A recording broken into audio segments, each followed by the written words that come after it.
Você está ouvindo o FolhaCast, o podcast da Folha de Londrina. Eu sou o repórter Vitor Ogal e neste programa vamos falar sobre a crise econômica que o Brasil vive. Para isso, vamos conversar com o professor de economia Saulo Abuchedid, mestre e doutor em economia pela Unicamp e professor de macroeconomia da Facamp.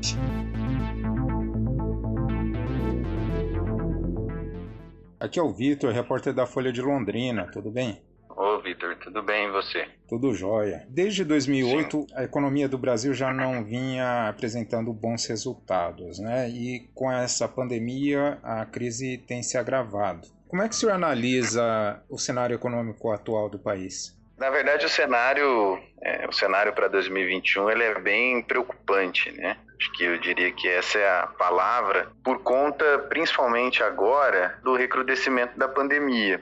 Então, a crise sanitária ela voltou a endurecer, né? Então há previsões de uma crise ainda mais dramática nas próximas semanas. Eu não sou médico, mas é isso que a gente vê nos jornais. Então, como que isso vai afetar a economia, né? Isso vai, de novo, né? Assim como a gente viu no ano passado, isso vai comprometer a recuperação dos setores, de alguns setores, principalmente o setor de serviços. Então vai comprometer a retomada de alguns setores. E aí tem um ponto que dificulta ainda mais o cenário para 2021, que é a ausência das medidas emergenciais. Então, em 2020, a gente teve, de alguma forma, a resposta do governo, né, por meio do Congresso, via aprovação de medidas emergenciais, do auxílio emergencial, principalmente. Como em 2021 a gente não vai ter o auxílio emergencial, pelo menos não há nenhuma previsão de volta ou substituição do auxílio emergencial, isso vai dificultar ainda mais a recuperação. O recrudescimento da crise sanitária, somado ao fim do auxílio emergencial, pode fazer com que haja uma reversão da recuperação econômica que foi boa no segundo semestre do ano passado, né? A gente conseguiu recuperar bem no segundo semestre do ano passado, principalmente no terceiro trimestre, né? Julho, agosto, setembro, a gente conseguiu se recuperar bem. Só que aí isso pode ser posto à prova agora em 2021 e a gente pode ver uma reversão desse processo. Certo. A gente está vendo empresas como a Ford, como a Mercedes, como a Sony deixarem o país, né? Como é que o senhor analisa esse aspecto da diáspora, da evasão de empresas daqui do Brasil, optando assim por outros países como a Argentina, por exemplo? E tem muitas empresas brasileiras que estão migrando para o Paraguai em busca de impostos mais baixos, né? Eu acho que aí, na verdade, essa diáspora, né, essa é a palavra eu gostei, e essa saída de empresas de vários setores, obviamente que essa saída se intensificou de alguma forma por conta dessa nova crise. Você lembrou que a gente já estava numa crise, uma crise que vinha desde 2014. A gente sofreu uma queda do PIB 2015, 2016, a gente não conseguiu se recuperar. Aí veio a pandemia e afundou ainda mais, né? Então, assim, a pandemia, ela intensificou essa saída, mas essa saída já é algo estrutural. Então, as causas da saída das empresas são causas estruturais. Quais são essas causas? Principalmente o processo de desindustrialização que o Brasil enfrenta, principalmente desde os anos 90. Então, desde os anos 90, a gente observa uma perda da participação da indústria no PIB. A indústria ela vai perdendo participação no PIB em detrimento dos outros setores, principalmente do setor de serviços. E por que isso aconteceu? Por diversos fatores. Há uma queda da produtividade da indústria brasileira em comparação aos concorrentes. O Brasil vai perdendo competitividade, a indústria brasileira, por conta da falta de uma política industrial, principalmente. Então, falta uma coordenação do Estado por meio da política industrial. E aí, quando eu falo de coordenação do Estado, Vitor, não é necessariamente necessariamente o Estado atuando por meio de empresas estatais, não é necessariamente isso, mas uma coordenação por meio de política industrial que incentive certos setores estratégicos, que estimule o desenvolvimento de tecnologia, de pesquisa e desenvolvimento, né? Que estimule o desenvolvimento de tecnologia brasileira, nacional. Então, é uma falta de política industrial que promoveu esse avanço da desindustrialização no Brasil. O Brasil acabou perdendo a competitividade perante outros países, né? Outros países começaram a ganhar espaço, principalmente os países asiáticos, aí a gente está falando principalmente da China. Certo. O senhor mencionou que a partir dos anos 90 houve essa diminuição da participação da indústria no PIB, né? Foi nos anos 90 Sim. que começou esse processo de acabar com a reserva de mercado que existia no Brasil, principalmente automóveis, informática, né? Sim. Sim. Mas ao mesmo tempo, naquela época, os produtos eram bastante ruins comparado com o que havia no mercado externo, né? Tanto Sim. que o presidente Collor, na época, chamou os carros de carroças, né? Na verdade... O senhor acredita que como é que a gente pode alcançar esse equilíbrio entre o avanço tecnológico e a preservação do mercado, né? No final dos anos 90 também teve o início do processo de globalização, né?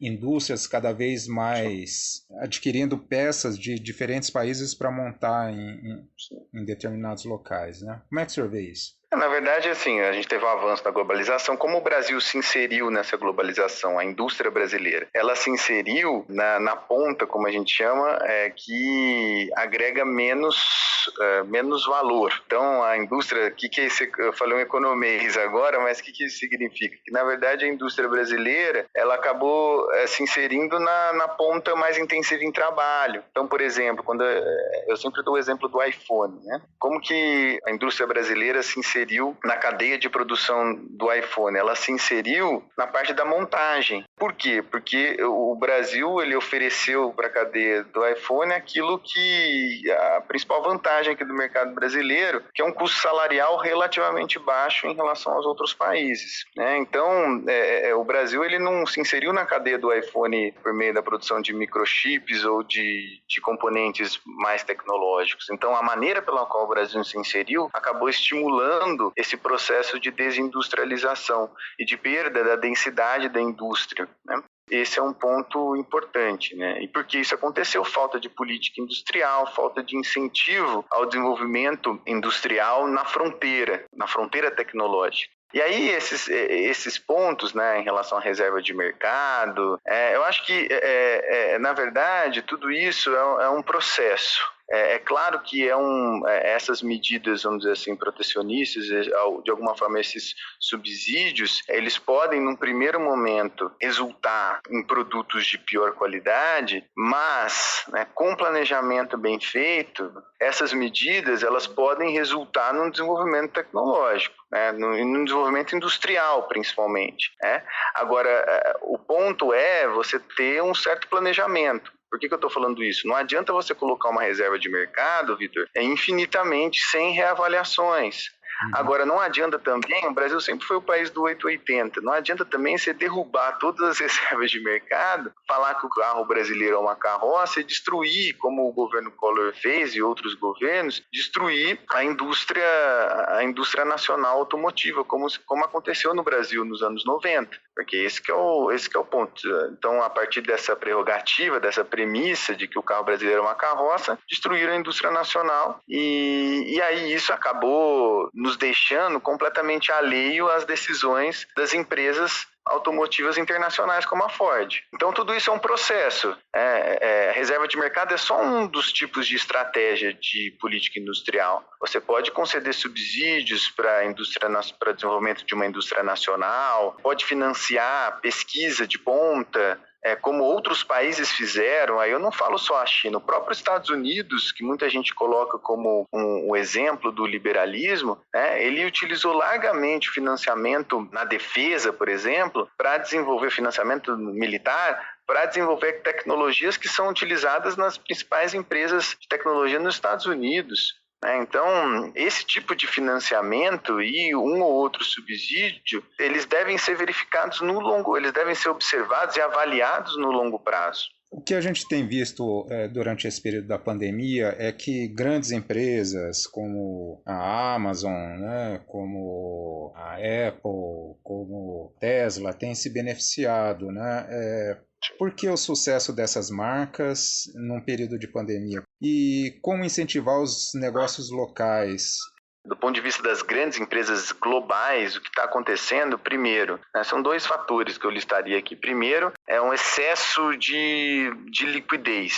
Então, os principais países desenvolvidos, Estados Unidos, países europeus, a própria zona do euro, eles injetaram um volume de dinheiro, para salvar esses países da crise, os mercados financeiros. Eles injetaram um volume de dinheiro muito grande. E esse volume ele acabou sendo direcionado para as empresas de tecnologia nos Estados Unidos, principalmente, e para certas empresas que estão na fronteira da tecnologia e da nova matriz energética, como é o caso da Tesla, né? Então, o que está acontecendo com o Google, com a Tesla, com o Facebook, com as empresas de tecnologia nos Estados Unidos, é reflexo desse excesso de liquidez no mundo, e é um reflexo também dessa indústria 4.0 que vai promover novas tecnologias digitais, que vai promover uma nova matriz energética em direção ao carro elétrico, por exemplo. Então, essas empresas acabam sendo beneficiadas por esse excesso de liquidez, entendeu? Certo. E no caso dos negócios locais, você diz assim, pequenas e médias empresas. Isso. No caso dos negócios locais, o importante para desenvolver os negócios locais é algum tipo de coordenação. Então, há uma grande dificuldade, primeiro, dos negócios locais, e a gente vê isso no Brasil, que é uma dificuldade de financiamento. Então, pensando agora na pandemia, o que aconteceu? Muitos negócios eles foram afetados, do ponto de vista financeiro, pela falta de capital de giro. Os negócios acabaram fechando por dificuldades de caixa. Então, a principal coisa, pensando na coordenação, na política pública, para salvar esses negócios locais, é você promover financiamento para essas empresas sobreviverem aos períodos mais críticos da pandemia. A gente teve um período mais crítico até julho e agora a gente vai voltar a ter um período mais crítico. Então, essas empresas, esses negócios locais precisam principalmente de financiamento. E outra coisa é uma questão cultural, um próprio incentivo promovido pelas prefeituras, pelas comunidades para o consumo de negócios locais. Parcerias com as plataformas digitais, iFood da vida, Rappi, incentivando o consumo de negócios locais, propagando esses negócios locais, também esses tipos de parcerias são muito bem-vindos. E essas parcerias poderiam ser incentivadas pelas secretarias municipais, Secretaria da Fazenda ou a secretaria competente para isso, Então, além desse ponto, vamos dizer assim, cultural, / marketing, o ponto econômico é financiamento. Essas empresas elas precisam de um financiamento que o dinheiro chegue nelas. O que a gente mais ouviu nessa pandemia foi que o dinheiro não chegou muito tarde demais. Certo, mas um pouco também é a questão da degradação das garantias trabalhistas, porque houve a reforma trabalhista, houve a reforma previdenciária. Para os trabalhadores, a impressão que se tem é que é um saco sem fundo, porque sempre estão pedindo para reduzir os direitos dos trabalhadores e, por exemplo, quando a Ford saiu, falou que o ambiente econômico é desfavorável no Brasil. Perfeito. Como é que você analisa isso? Não, na verdade, esse é um fator de dois fatores bem pontuais. O fator de financiamento ele é até um fator mais macro, assim. Então, eu falei de dois fatores aqui para os negócios locais bem pontuais. A questão do financiamento a gente até colocou em outros relatórios, mas a questão de parcerias é uma questão bem pontual. Mas essa questão da reforma trabalhista, isso é uma questão, inclusive, macro, O que acontece? Conforme você vai precarizando o mercado de trabalho, porque é isso que a gente vem observando, uma precarização precarização no mercado de trabalho. Então, a gente observa isso desde 2017, um avanço da informalidade, um avanço do que a gente chama de pejotização. Então, o empregador não contrata mais o trabalhador CLT, contrata como prestador de serviço para diminuir seus custos salariais. Então, esse avanço da precarização no mercado de trabalho, ele acaba, no longo prazo, se voltando contra o empregador. Isso que as pessoas precisam compreender, né? Então, num primeiro momento, isso pode ser algo que dê alívio para o comerciante, para o pequeno empresário, porque ele não vai pagar mais os custos salariais. Mas, no longo prazo, esse trabalhador ele vai ter uma renda menor, isso é comprovado, e isso vai se traduzir em uma menor demanda para o comércio, para o serviço específico, né? Então, esse ponto é importante, tá? E a questão cambial, porque o Brasil teve um dos piores desempenhos entre todas as moedas do planeta, esteve entre os piores, né?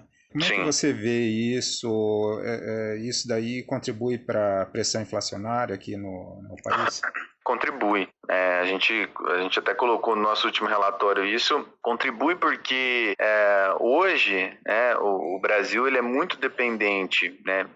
Isso inclusive um dos resultados da desindustrialização, né? Porque conforme um país vai se desindustrializando, ele vai se tornando cada vez mais dependente de produtos importados, de bens finais, né? E também de produtos intermediários, de insumos de produção importados. Então, conforme o Brasil vai se desindustrializando, né, as pessoas não vão comprando somente bens de consumo, iPhone lá fora, outros produtos, mas as indústrias vão deslocando seus fornecedores lá para fora. E o resultado disso é que qualquer tipo de desvalorização cambial acaba afetando, num primeiro momento, de uma forma potente, o nível de preços. E foi isso que aconteceu, em parte aqui, com a inflação no Brasil. Então, a inflação no Brasil aumentou por quê?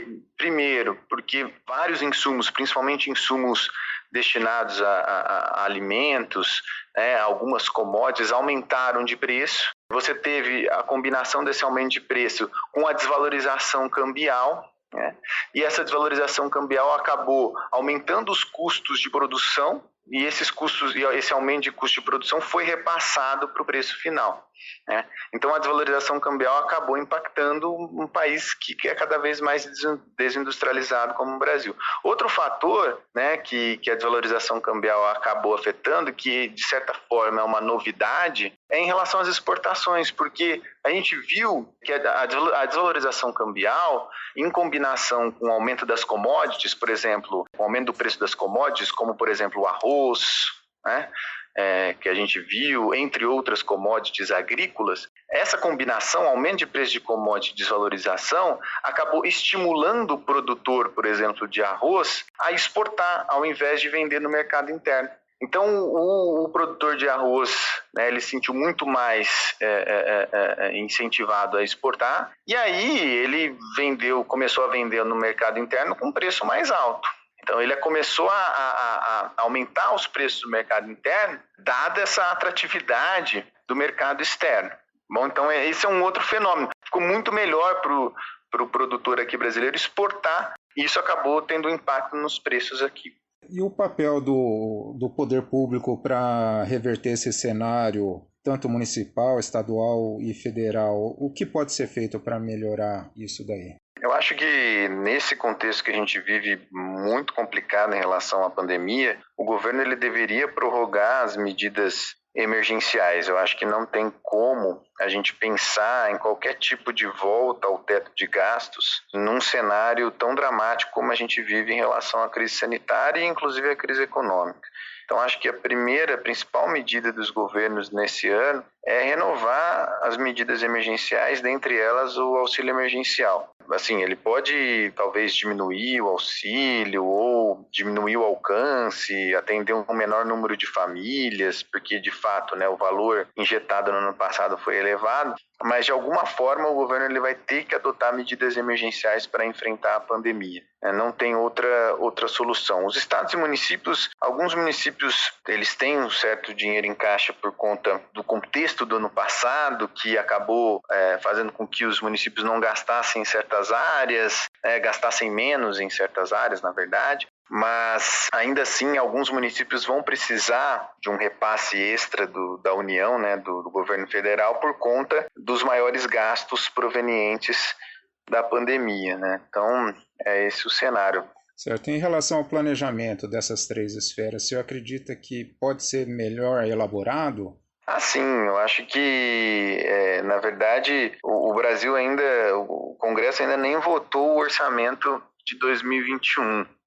Então, assim, a gente vive ainda assim, sem orçamento. A gente vive 2021 sem orçamento. Então, o Brasil ele está bem atrás em relação ao planejamento do setor público.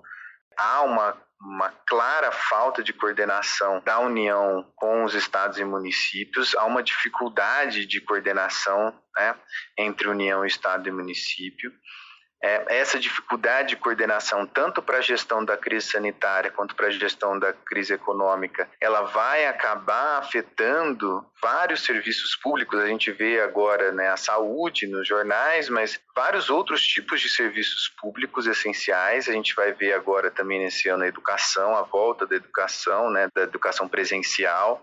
Isso pode afetar os municípios, porque os municípios vão ter que gastar mais agora com a educação. Não gastaram muito ano passado por conta da diminuição de gastos, porque ninguém usou as dependências, enfim.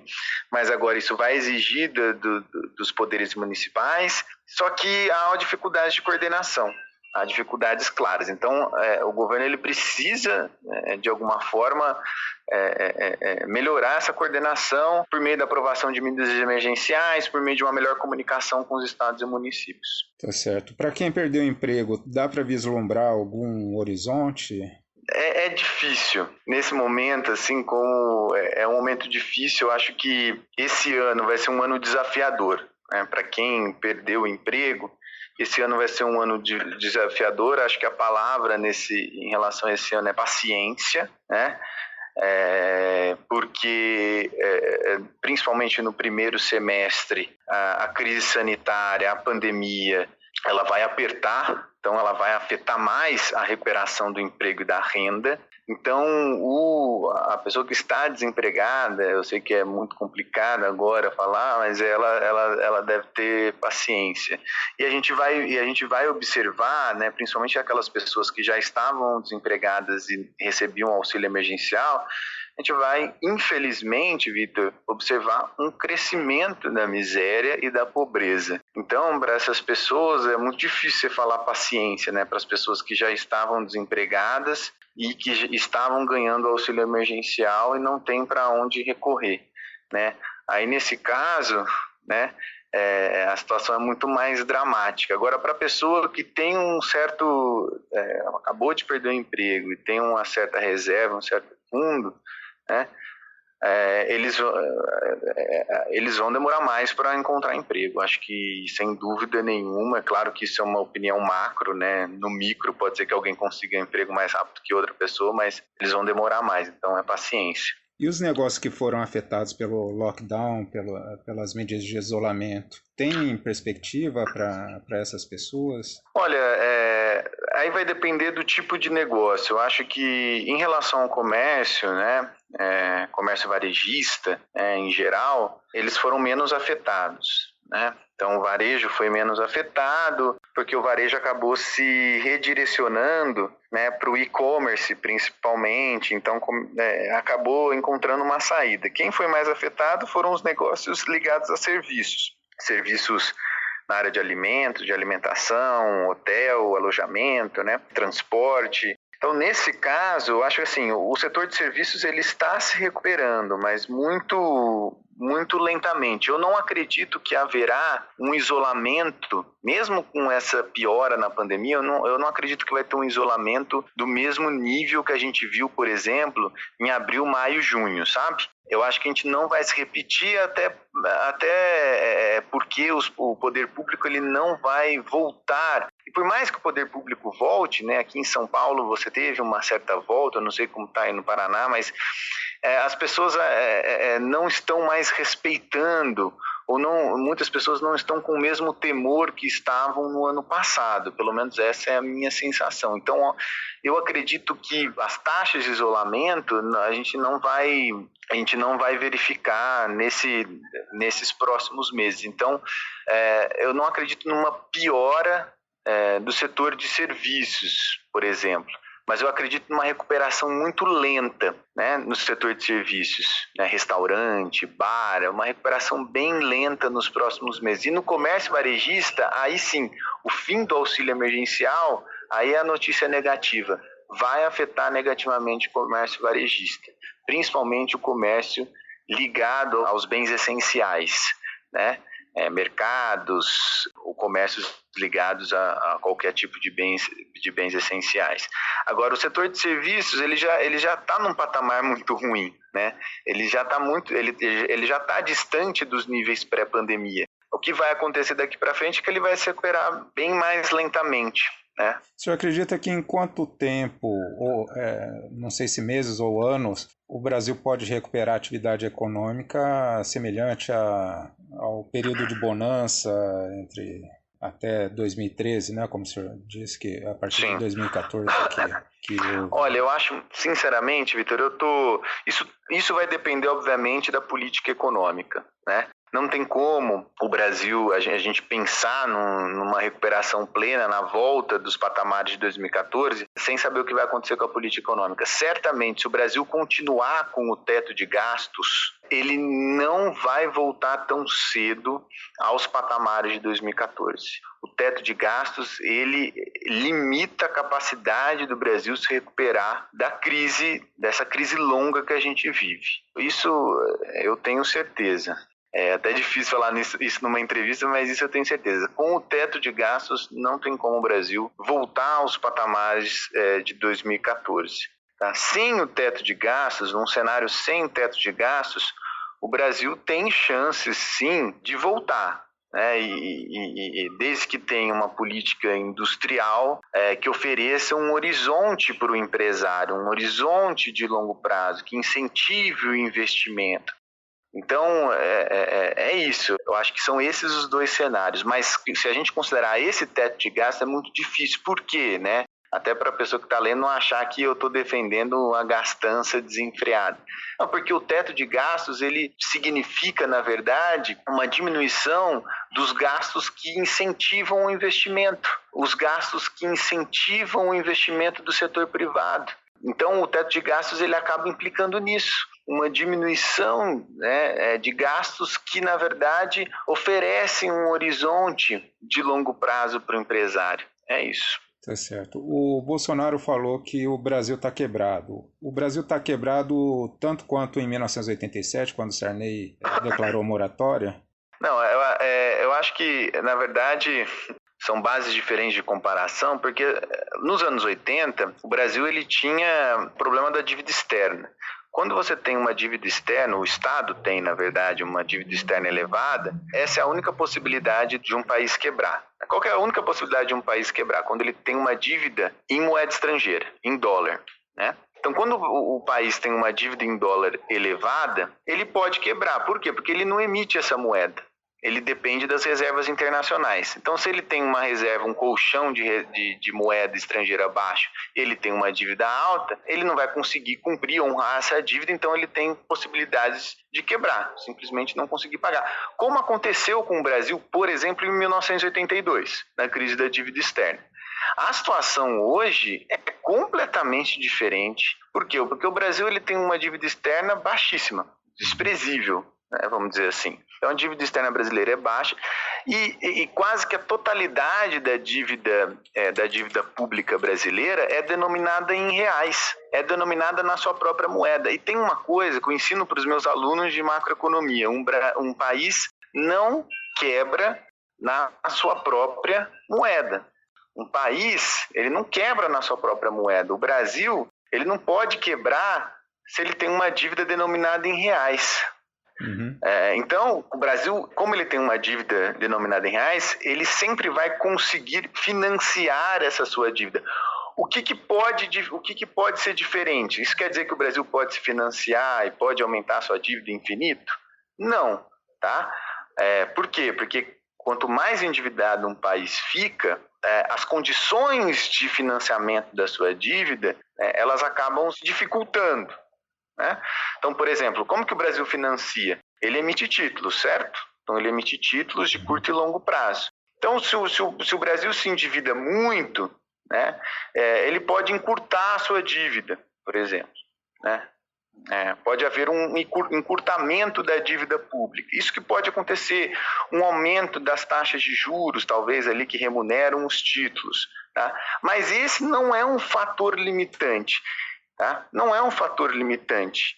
Mesmo com esse aumento de gastos por conta da pandemia, o Brasil ele conseguiu se financiar. Se financiou mais no curto prazo, tudo bem, mas ele conseguiu se financiar com uma taxa de juros relativamente baixa, relativamente aqui aos outros anos, que o Brasil estava com uma taxa de juros gigantesca.